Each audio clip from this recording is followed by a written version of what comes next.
नमस्कार तपाईहरुलाई स्वागत छ नेपाल अनलाइन स्कुलको युट्युब च्यानलमा र आज हामी टियुले लिने CMAT इन्ट्रान्स एक्जामको जनरल अवेयरनेसका केही क्वेशन्सहरु हेर्न गइरहेका छौं र यही क्रममा आज हामी आइसकेका छौं 2013 मा। सो 2013 को CMAT को इन्ट्रान्स एक्जाममा के कस्ता क्वेशन्सहरु सोधेका रहेछन् भनेर मैले पार्ट 1 मा भिडियो बनाएको थिए र पार्ट 2 मा तपाईलाई क्वेशन नम्बर 14 देखि म क्वेशन नम्बर 25 सम्म के क्वेशनहरु सोधेका रहेछन् भनेर जानकारी गराउँछु है त। सो हेरौं के कस्ता क्वेशन्स रहेछन् त हाम्रो जनरल नलेज अथवा जनरल अवेयरनेसमा। पहिलो क्वेशन छ the famous management Guru 𝘂𝗶𝗹𝗹 by training is a म्यानेजमेन्टको एकदम फेमस गुरु 𝘂𝗶𝗹𝗹 चाहिँ के थिए, खासमा के थिए? फिजिसिस्ट, म्याथमेटिशियन, एस्ट्रोनोमर र इकोनोमिस्ट के थिए भनेर सोधिराखेको छ। सो तपाईले एउटा सुन्नु भएको छ एन्स अफ म्याट्रिक्स भन्ने। सो एन्स अफ म्याट्रिक्स भन्ने बित्तिकै ही इज ए वेल नोन म्याथमेटिशियन। हाम्रो खासमा रसियामा यिनी जन्मेका हुन्, पछि अमेरिकाको इन्डियन सिटिजनशिप लिए। सो रसियन अमेरिकन हुन् यिनी हाम्रो 𝘂𝗶𝗹𝗹। एन्स अफ म्याट्रिक्स भन्ने चाहिँ युज हुन्छ के मार्केटिङ प्लानिङ गर्नु पर्यो भने, त्यही भएर यिनलाई 𝘂𝗶𝗹𝗹लाई के भनिन्छ, फादर अफ स्ट्र्याटेजिक म्यानेजमेन्ट भनेर पनि भनिन्छ। हो 𝘂𝗶𝗹𝗹, clear? Father of strategic management 𝘂𝗶𝗹𝗹। Next मा जाउँ। The largest ever passenger aircraft manufacture so far, अहिलेसम्मको सबैभन्दा ठुलो यो प्यासेन्जर एयरक्राफ्ट कुन हो भनेर तपाईलाई सोधिराखेको छ। सो कुन चाहिँ होला? बोइङ 747, बोइङ 474-700, C-130 र एयरबस। अब हेर्नु मार्केटमा अहिले चलेको जुन छ नि यो एरोप्लेनहरु, यो दुईटा कम्पनीले म्यानुफ्याक्चर गर्छ प्राय जसो, एयरबस र बोइङ, यो दुईटा छ। त हाम्रो अहिले मार्केटमा भएको सबैभन्दा खुङखार, सबैभन्दा ठुलो एयरबस चाहिँ अथवा के रे एयरक्राफ्ट चाहिँ कुन कम्पनीले म्यानुफ्याक्चर गर्छ अथवा कुन हो भनेर सोधिराखेको छ। कुन हो? एयरबस। एयरबस भन्ने कम्पनी छ। त एयरबस 380 चाहिँ सबैभन्दा ठुलो हाम्रो एयरक्राफ्ट हो अहिलेसम्मको है। र यसको पहिलो फ्लाइट 2005 अप्रिल 27 मा उडेको थियो र यसले कति प्यासेन्जर बोक्न सक्छ थाहा छ? म्याक्सिमम यसको क्यापासिटी कति छ? 853 प्यासेन्जर्स यसले बोक्न सक्छ। 853, 525 प्यासेन्जरको लागि त सिट नै छ, तर म्याक्सिमम यदि बोक्नै पर्यो भइपरि अवस्थामा 853 प्यासेन्जर यसले बोक्न सक्छ। एयरबस 380 सबैभन्दा ठुलो। यो भन्दा अगाडि चाहिँ फेरि बोइङ 747 थियो है, 2005 भन्दा अगाडि। 2005 पछि एयरबस आएको है। अर्को जाउँ next. The achievement theory of motivation. The achievement theory of motivation is theorized by, विभिन्न मोटिभेसनका थ्योरीहरू छन् के। सो अचिभमेन्ट थ्योरी चाहिँ कसले दिएको? Frederick Herzberg, Victors Vroom, Rensis Likert र डेभिड म्याक्लेल्यान्ड। कसले दिनुभएको? यो अचिभमेन्ट थ्योरी अथवा निड्स थ्योरी भनेर पनि भन्छ। त it is given by David McClelland है। डेभिड म्याक्लेल्यान्डले दिनुभएको यो थ्योरी। यस्ता विभिन्न थ्योरीहरू छन्। जस्तो हाम्रो हर्जबर्गको छ, फ्रेडरिक हर्जबर्गको डुअल फ्याक्टर थ्योरी छ के, डुअल फ्याक्टर थ्योरी भनेर भन्छन्। एब्राहम मास्लोको हायरार्की थ्योरी छ, हायरार्की थ्योरी। अर्को हाम्रो यो भिक्टर ब्रुमको एक्सपेक्टेन्सी थ्योरी भन्ने छ, एक्सपेक्टेन्सी थ्योरी। रेनिसिस लिकट, यो सोधेको छ है, रेनिसिस लिकट तपाईले याद गरिराख्नु। Participatory management theory, participatory management theory. अर्को डगलस मैग्रेगरको theory X theory Y. William Ouchi, जापानका विलियम ओचीको थ्योरी जेट भन्ने पनि छ। डिसिजन थ्योरी सोधेको छ, डिसिजन थ्योरी हर्बर्ट साइमन है। सो यो याद गरिराख्नु है, मैले के भने यसो कपीमा टिप्नु पनि सोधिराखेको हुन्छ है। अर्को छ detail study and development of tools and techniques on motion study was made by motion study है। मोसन स्टडी कसले गरेका थिए भनेर सोधिराखेको छ तपाईहरुलाई है। F W. Taylor, Frank and Lillian चाहिँ ग्लिब्रेथ, हेनरी फायल र एल्डन मायो एन्ड भीम कसले गरेका थिए भन्नुहुन्छ? ल भन्नुस् त motion study. So motion study Frank and Lillian गिब्रेथले गरेका थिए है, मोसन स्टडी। अर्को एउटा छ टाइम स्टडी भन्ने। टाइम स्टडी कसले गरेका थिए? टेलरले गरेका थिए टाइम स्टडी। मोसन स्टडी चाहिँ फ्र्याङ्क एन्ड लिलियन गिब्रेथले गरेका छन्। र अर्को तपाईले एउटा क्वेशन सोधेको छ हथर्न इफेक्ट के भनिन्छ? हथर्न इफेक्ट है। HAWTHRON यो सोधेको क्वेसन हो। त यो हथर्न इफेक्ट कसले स्टडी गरे हुन् भनेर भन्नु भने एल्टन मायोले। कसले? एल्टन मायोले। ख्याल गर्नु ल, सोधेको छ, तीनटै सोधेको छ। नेक्स्टमा जाउँ। The welfare dimensions in economic was introduced by. Welfare dimension इकोनोमिक्समा वेलफेयर डाइमेन्सन चाहिँ कसले इन्ट्रोड्युस गरेका थिए सोधिराखेको छ है म्यानेजमेन्टबाट। Adam Smith, Karl Marx, Alfred Marshall र रोबर्ट ओवेन। कसले गरेका थिए त ल भन्नुहोस् त वेलफेयर डाइमेन्सन? हाम्रो ब्रिटेनका इकोनोमिस्ट अल्फ्रेड मार्शल। कसले? वेलफेयर डाइमेन्सन्स ब्रिटेनका इकोनोमिस्ट अल्फ्रेड मार्शलले चाहिँ इन्ट्रोड्युस गरेका थिए। यिनलाई फादर अफ माइक्रो इकोनोमिक्स पनि भनिन्छ। के भनिन्छ? Father of micro economics, father of modern economics भनेर चाहिँ एडम स्मिथलाई भनिन्छ, मोडर्न इकोनोमिक्स। तर father of micro economics Alfred Marshall. त्यसै गरिकन father of capitalism Adam Smith.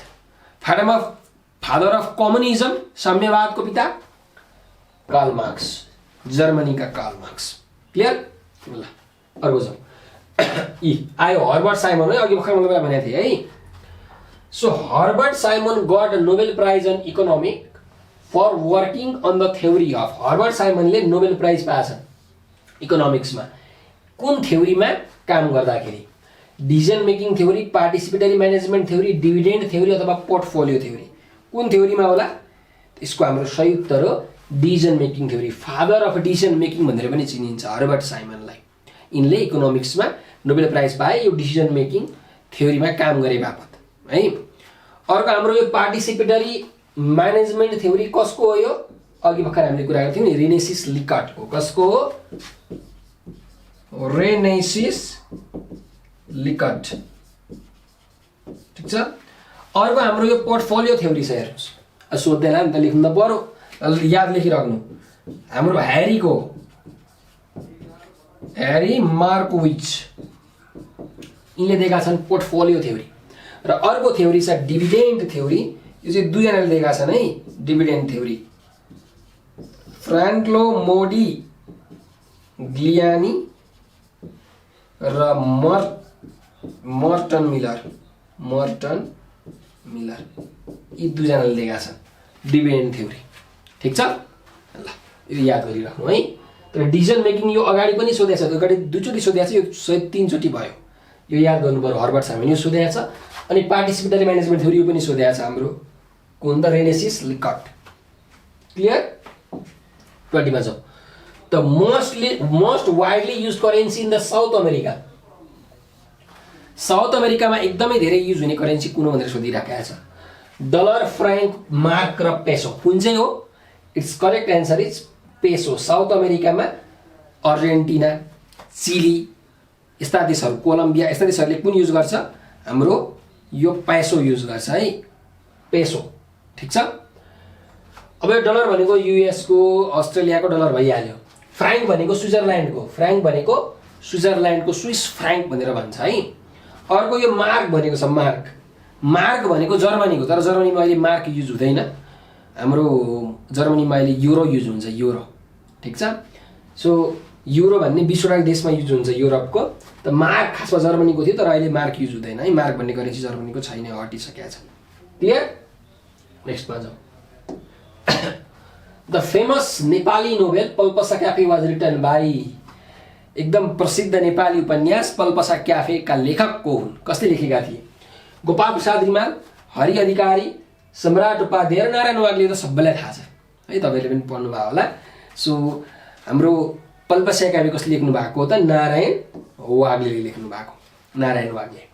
नेक्स्टमा जाउँ। The lake at the highest altitude of Nepal. नेपालमा सबैभन्दा हाइएस्ट अल्टिट्युडमा भएको लेक कुन हो? तिलिचो लेक, दामोदर कुण्ड, गोसाई कुण्ड, हाम्रो भैरव कुण्ड। कुन चाहिँ हो? एब्सोल्युटली तिलिचो लेक हो हैन। 4919 मिटरको उचाइमा छ। कुन जिल्लामा छ यो? मनाङ जिल्लामा छ है, याद गर्नुहोस्, मनाङ। तर अब तपाईँलाई नयाँ क्वेसन पनि आउन सक्छ, नयाँ एउटा ताल फेला परेको छ। द्याट इज केन्जेन सेरा ताल है। कजिन सेरा, केन्जेन सेरा जे पनि भन्छन्। यो हाम्रो 5002 मिटरको हाइटमा भेटाइयो वर्ल्डको सबैभन्दा हाइएस्ट अल्टिट्युडमा भएको लेक है। कुन जिल्लामा छ यो, कुन डिस्ट्रिक्टमा छ? यो पनि मनाङमा छ। कहाँ छ? मनाङमा छ है। यो कुरा चाहिँ ख्याल गरिराख्नु है त। तपाईलाई तिर्जो नदिएर केन्जेन छिरा दियो भने केन्जेन छिरामा लगाउनु पर्यो, दुईटै दिएको छ भने पनि केन्जेन छिरामा लगाउनु पर्यो। मनाङको हाम्रो चामी भन्ने ठाउँमा केन्जेन सेरा भन्ने लेक भेटाइएको छ, हाइएस्ट अल्टिट्युड 5002 मिटर। क्लियर? 23 मा जाउँ। The first person to climb all peaks above 8000 metre. विश्वमा वर्ल्डमा 8000 मिटर भन्दा अग्लो 14 वटा हिमालयजहरू छन् जम्मा जम्मी। 8 वटा नेपालमा छ, एउटा सिसिपाङमा चाइनामा छ, एउटा नङ्गा पर्वत इन्डियामा छ, बाँकी सबै पाकिस्तानमा छ हैन। 8 9 10 4 वटा पाकिस्तानमा छ। अब यो 8000 मिटर भन्दा अग्लो सबै हिमालहरू, सबै माउन्टेनहरू सबैभन्दा सुरुमा कसले चढेका थिए भनेर सोधिरहेछ तपाईलाई। नेपालको जियोग्राफीबाट क्वेशन हो है। रेनोल्ड मेस्नर, बाबुश्री शेर्पा, युजोङ टी, एडमन्ड हिलारी। के हो सही उत्तर यसको? यसको सही उत्तर हो रेनोल्ड मेस्नर। इटालीका हुने नि, इटालीका रेनोल्ड मेस्नरले सबैभन्दा सुरुमा 14 वटा पिकहरू 8000 मिटर भन्दा अग्ला 14 पिक्स यिनले सबैभन्दा सुरुमा चढेका थिए। तर एउटा नयाँ सबैभन्दा फास्ट हाम्रो 8000 मिटर भन्दा अग्लो सबै हिमालहरू चढ्ने को हो भनेर तपाईलाई सोधियो भने लेटेस्ट हो हाम्रो निर्मल पूर्जा मगर। याद गरिराख्नुहोस् है। नेपालका हुने नि ब्रिटिस आर्मी थिए। निर्मल पूर्जा मगर 6 महिना 6 दिनमा यिनले काम तमाम गरे। हेर्नु 6 months and 6 days। हाम्रो रेनोल्ड मेस्नरलाई लगभग 10 वर्ष लागेको थियो। हाम्रो यिनले 6 महिना 6 दिनमै सके। कसले? निर्मल पूर्जा मगर। नेपालका हुने, याद गरिराख्नु। फास्टेस्ट सबैभन्दा छिटो चढेका 14 वटा हिमालहरू। 24 द लङ्गेस्ट नेपाली रिभर। नेपालको सबैभन्दा लामो चाहिँ रिभर कुन हो भनेर सोधिराखेको छ। कर्णाली, कोशी, अरुण र त्रिजुली। कुन चाहिँ हो? सबैलाई थाहा भएको कुरा हो। नेपालको सबैभन्दा लङ्गेस्ट रिभर भनेको कर्णाली रिभर है। 507 किलोमिटर यसको लेन्थ छ। 507 किलोमिटर यसको लेन्थ छ। नेपालको सबैभन्दा लामो नदी। नेपालको सबैभन्दा ठुलो सप्तकोशी। नेपालको सबैभन्दा गहिरो हाम्रो नारायणी। गण्डकी पनि भनिन्छ, नारायणी पनि भनिन्छ। अप्सनमा गण्डकी छ भने गण्डकी, नारायणी छ भने नारायणी। सोधेको पनि छ एकचोटि। नेपालको सबैभन्दा डिपेस्ट रिभर है। लङ्गेस्ट कर्णाली, डिपेस्ट गण्डकी अथवा नारायणी र biggest Saptakoshi. Clear? All clear. ल लास्ट क्वेसनमा जाउँ। हाम्रो यसको last question. Kot Parva the massacre through which Jung Bahadur snatched power took place in भनेर सोधिराखेको छ। कोत पर्वको कारणले गर्दाखेरि जङ्गबहादुर राणाले चाहिँ हाम्रो नेपालको शासन सत्तामा कब्जा गरेका थिए के। राणा शासन सुरुवात भएको थियो कोत पर्वको कारणले गर्दाखेरि। त कोत पर्व कहिले भएको थियो भनेर सोधिराखेको छ। 1989, 1903, 1911, 1938 कहिले भएको थियो? यो चाहिँ विक्रम सम्वतमा हो। 1903 BS मा छ है। 1903 मा भएको, 1903 मा भएको। जङ्गबहादुर राणाले कोत पर्व, भण्डारखाल पर्व र अलौ पर्व यो 3 वटा पर्वबाट नेपालमा राणा शासनको उदय भयो। जङ्गबहादुर राणाले चलाएको 104 वर्षीय एकतन्त्रीय जहानिया राणा शासन अन्तिममा गएर 2007 विक्रम सम्वत 2007 साल फागुन 7 गते प्रजातन्त्र आएर सकिएको। ठिक छ? यो भयो हाम्रो 2013 को बाँकी रहेका क्वेसन्सहरू हामीले हेरिसकेका छौँ र नेक्स्ट अर्को 2014 को हामी अर्को सेटमा लिएर आउने नै छौँ। जानुभन्दा अगाडि तपाईहरुलाई म CMAT को क्लासको बारेमा जानकारी दिन्छु। हेर्नुस्, तपाईहरुले ब्याचलरमा यदि म्यानेजमेन्ट कुनै पनि फ्याकल्टी पढ्न चाहनुहुन्छ TU अन्तर्गत BBA अथवा BIM, BTTM अथवा अरु BSc CSIT मा पनि काम लाग्छ यो है। तपाईले यस्तो फ्याकल्टीहरु पढ्न चाहनुहुन्छ त्रिभुवन युनिभर्सिटी अन्तर्गत भने तपाईले इन्ट्रान्स दिनुपर्छ CMAT। काठमाडौँ युनिभर्सिटीमा पढ्न चाहनुहुन्छ भने CUMAT। पूर्वाञ्चल युनिभर्सिटीमा चाहिँ अथवा पोखरा युनिभर्सिटीमा पढ्न चाहनुहुन्छ भने PUMAT दिनुपर्छ। सबैको सिलेबस एउटै छ। सो तपाईहरुले यसको चाहिँ टेस्ट दिनुपर्छ। तयारी आफूले एकदम राम्रोसँग गर्नुपर्छ। र त्यही CMAT को तयारी हामीले गराइराखेका छौं 12 पास भएका स्टुडेन्ट्सहरुको लागि है।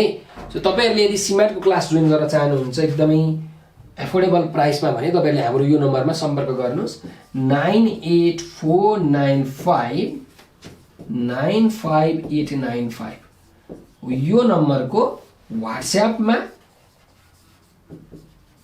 अथवा भाइबरमा तपाईहरुले हामीलाई मेसेज गर्नु होला सर म CMAT को क्लास जोइन गर्न चाहन्छु क्लास कसरी जोइन गर्ने होला फी कति छ भनेर यसरी तपाईले मेसेज गर्नुस् कुन एप्लिकेसन मैले डाउनलोड गर्नुपर्छ क्लास पढ्नको लागि भनेर अनलाइनबाट हाम्रो क्लास हुन्छ के सो यो नम्बरमा छिटो भन्दा छिटो भाइबर अथवा व्हाट्सएपमा मेसेज गरेर क्लासमा एडमिट भइहाल्नु होला क्लासहरु छिटै सुरु भइसकेको छ है ढिलो नगर्नुस् ठीक छ ल आजलाई म यति नै गर्छु नेक्स्ट अर्को सेटमा अर्को दिन लिएर आउने नै छु हस्त धेरै धेरै धन्यवाद